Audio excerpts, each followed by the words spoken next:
Allez, ça tourne. L'artiste arrive. Le graphite, la mise en œuvre. Pour travailler au graphite, on a besoin en fait de très peu de matériel.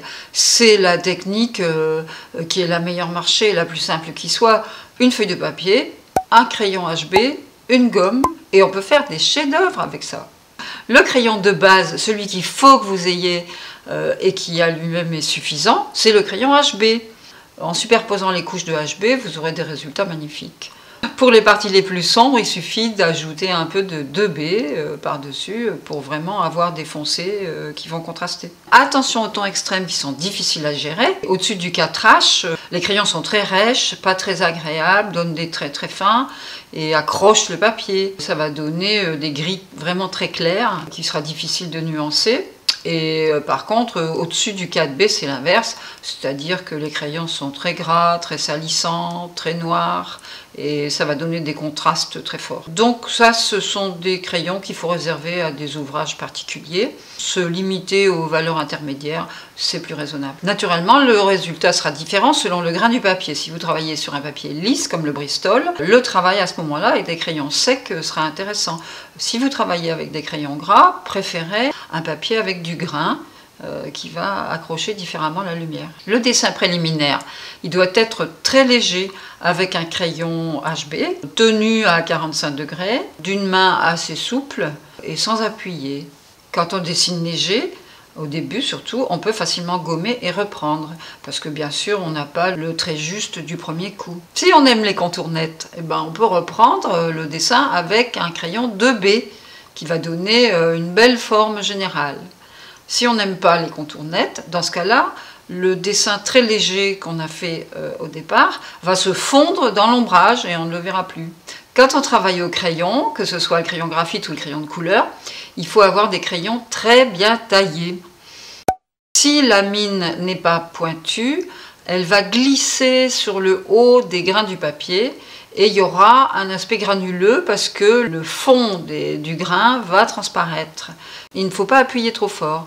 Si on appuie fort, on risque de créer des creux dans le papier et ces creux seront impossibles à gommer d'abord et ensuite vont réapparaître quand on va passer par-dessus.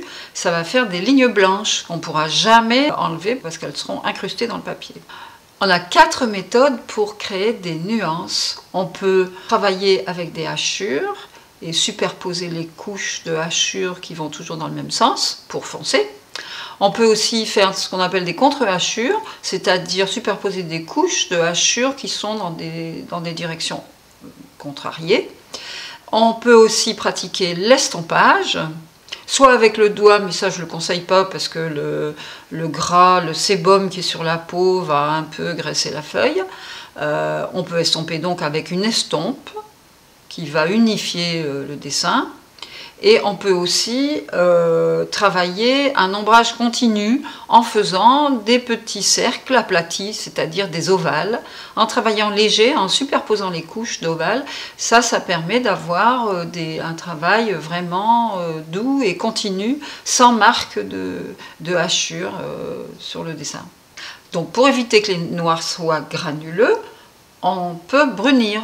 Le brunissage, c'est le fait d'écraser les grains du papier avec le crayon de manière à faire rentrer le graphite jusqu'au fond des creux du papier à grains. Le brunissage se fait avec un crayon nettement plus sec que celui qu'on a utilisé. Si on a travaillé dans des noirs très puissants pour unifier ces noirs et enlever les grains du papier, on prend un crayon par exemple HB et on passe par-dessus le 6B, 8B, ça va unifier le travail. Si on a travaillé avec un HB, à ce moment-là, on va chercher un crayon 4H ou 5H et ça va unifier le travail tout en gardant le côté très clair des crayons à H. Pour gommer le graphite, on peut utiliser plusieurs types de gomme. La gomme plastique qu'on va frotter sur le dessin, la gomme mie-de-pain où là on va tamponner pour enlever certaines parties du dessin et qui est peut-être un procédé plus doux. Et aussi, on peut utiliser le scotch pour des endroits extrêmement précis. Alors, le travail avec la poudre de graphite permet des effets intéressants.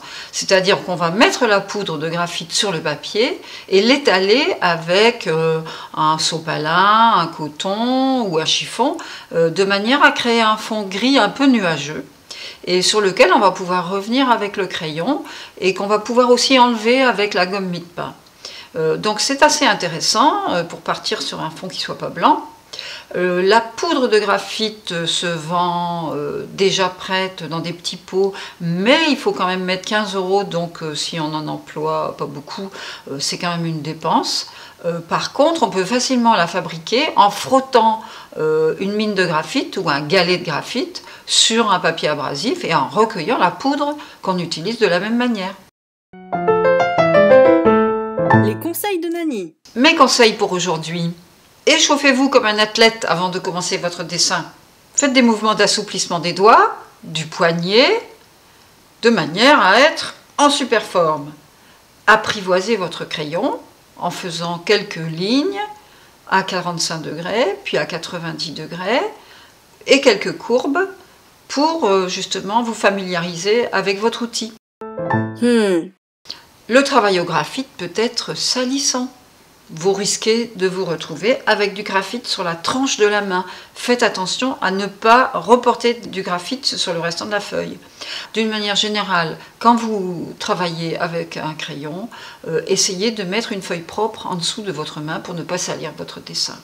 Et quand vous reprenez votre dessin, époustez le dessous de la feuille avant de la bouger pour pas justement transporter des particules de graphite. Si on n'est pas sûr de soi, on peut faire son dessin préliminaire sur une feuille de calque. Le calque, c'est en fait un papier qui est très agréable à travailler, sur lequel le crayon glisse très bien et qui se gomme parfaitement.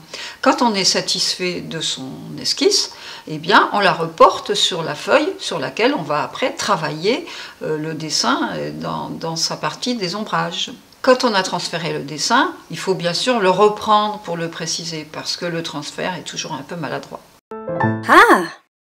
Pour le travail des valeurs, on peut s'aider d'une photocopie noir et blanc. Alors attention, le graphite est un lubrifiant qu'on utilise dans l'industrie d'ailleurs, et tout ce qu'on met par-dessus, ça va glisser. Donc, si vous mettez de la couleur transparente comme de l'aquarelle ou des crayons de couleur, le graphite va se voir à travers et même va prendre beaucoup plus de vivacité. En tout cas, la peinture à l'huile ne va pas supporter les dessins préparatoires au graphite parce que le graphite va remonter à travers les couches de la peinture à l'huile.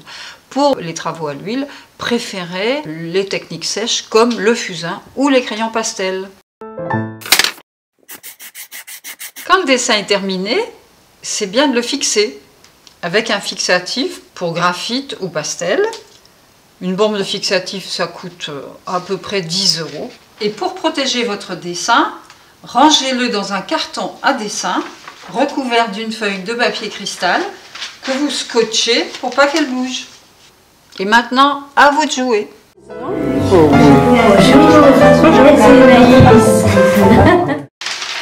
Et voilà.